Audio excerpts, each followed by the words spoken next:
All right. So I just got done with that open house on Grand Avenue that I was at with Ashley Bolden of Keller Williams Everett. And it is a condo. So it got me thinking. A lot of times when I pre-approve people, they will pre-approve for, or I will be able to pre-approve them for an amount that they may or may not be happy with as far as like, oh, I think I could get a home that suits my needs in that price range, or maybe they don't. And sometimes the fallback, if they don't qualify for quite as much as they were hoping, is a condo. But the thing that is important to note is that your ceiling on a condo is not going to be as high as your ceiling on a house. And I kind of made a video touching on this earlier in the week, but the reason for that is an HOA, a homeowners association dues. And I'm going to share my screen here. See. Okay. So what I did here is I just wanted to compare for you the difference between a single family home versus a condo at the same price versus a condo of the same payment. Because if your ceiling for a payment is 4,500, um, that is going to equate to generally a lower purchase price on a condo than it is on a home. Now, the HOA is the takes care of things like water, sewer, garbage, takes care of maintenance, exterior maintenance, landscaping, that type of thing. And it is also going to set aside some funds in reserve for deferred maintenance, hopefully. If it's not doing that, it's a little bit concerning because, things wear out. But that's kind of what the HOA encompasses. And the reason I am using that in your debt to income ratio and the reason it affects how much you're going to qualify for is because if you do not pay your HOA dues, the HOA can put a lien against your condo. HOAs on condos are generally monthly.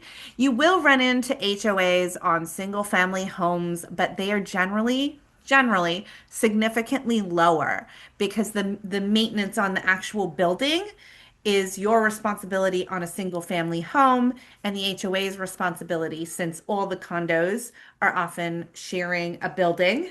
Um, the HOA's responsibility for that exterior maintenance, landscaping, all of that. Okay, so what I did here was I did an example of a single family residence and a condo of the same price and a condo of the same payment. So the purchase price on the single family residence is $600,000. I did the interest rate the same for all three, although there may be slight variations depending on where your credit falls, and how much you're putting down, whether, if you're purchasing a condo versus a single family, that sometimes there is a little bit of variation in interest rate. But for our purposes right now, I think it's just easier to show the same interest rate on all three. This is going to be your principal and interest. So, if you are in a fixed rate mortgage, that is the piece of your payment that doesn't change. It is fixed for the life of the loan. If you ever refinance into a new loan, then the terms of this loan obviously are not there anymore because it's brand new.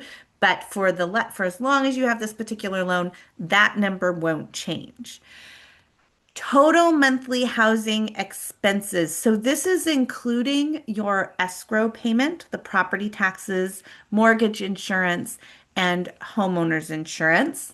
Um, and that came to 4,500, whoops, $4,500, just over $4,500 for principal, interest, property taxes, homeowners insurance, mortgage insurance.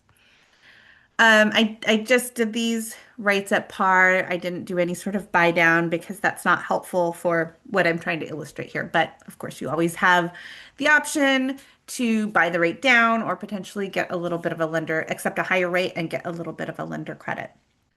And then your total loan amount, which in this scenario is 570, you are putting 5% down in this scenario. In all three cases, 5% down. So on a $600,000 purchase price, you're talking about $30,000.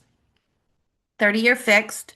Estimated cash to close. Again, for our purposes, this isn't super relevant for what I'm trying to illustrate here, but I did pull an estimate for closing costs and all of that. So down payment plus closing costs, you're looking at roughly 47,000 that you would need to close on this loan.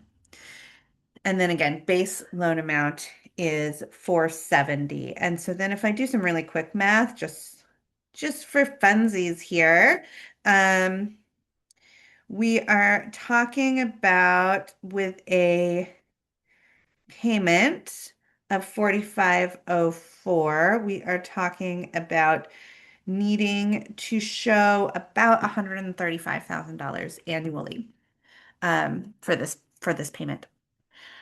Okay, so which not bad at all. Okay, so condo of the same price. So if you go out and find a condo that is also $600,000, principal and interest, if the interest rate is the same, will obviously be the same. That's the same math there. But if you look at the total monthly housing expense, you'll see this one is a little over $500 more a month. And that's because of the HOA. So the HOA is not a part of your mortgage payment, but it is part of your total monthly housing expense. Generally speaking, in almost every single case, you are making that monthly HOA payment directly to the HOA. So you have your mortgage payment, you have your HOA payment. They are not one and the same. Or you're paying them separately. But the total monthly housing expense is still going to be higher because, like I said, we are using that in all of our calculations. So I was estimating a $550 HOA. That HOA could vary pretty widely. The one at the just as an example, the one at the open house that we did today was about $300, which is relatively low in comparison to a lot of the HOAs that I've seen. And maybe that is because it's a smaller community. There's only 3 units in the condo community. But across the street, we had a couple that had walked through the open house and was telling us that about 6 years ago, they looked at a condo across the street, which is a larger complex, and that HOA was like over $600 a month. And that was, a few years back. So the amount of that HOA fee can widely pretty largely, and you're really going to want to pay attention to what it includes when you're making that decision. And also, it can affect what you are going to qualify for. So it's really important with these HOAs, especially if your debt ratio is tight, to be in communication with your lender. If we're working together, tell me, hey, I'm looking at this condo, so then I can run the numbers for you and just ensure that it's not going to be a problem.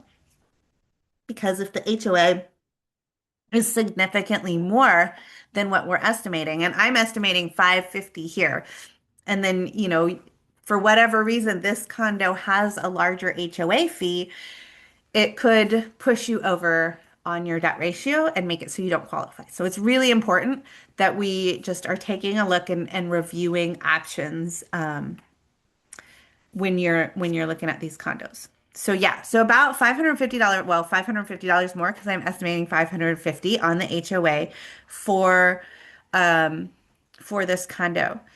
So I also did a condo of the same payment. And I did this just to illustrate if you are at the top of your debt to income ratio, if you're at a 49% DTI, there is no room at all for you to be any higher on your debt ratio and still qualify. If you're looking at a $600,000 single family home, if you look at a condo, it's going to be closer to 500,000 that you would actually qualify for. because of that HOA. So to get us, this one is at 500,000. It's 5% down still. So then the loan amount is only 475.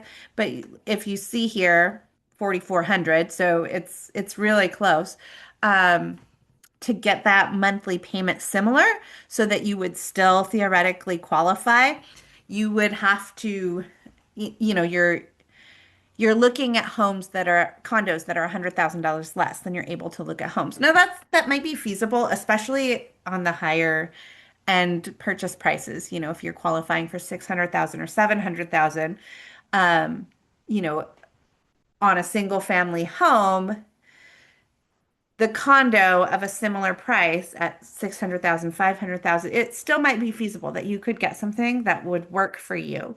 Um, Sometimes the challenge, like if you're on the lower end, you know, if you're only qualifying for a $500,000 loan, and then we get into condo ranges of 300,000, sometimes that's a little trickier.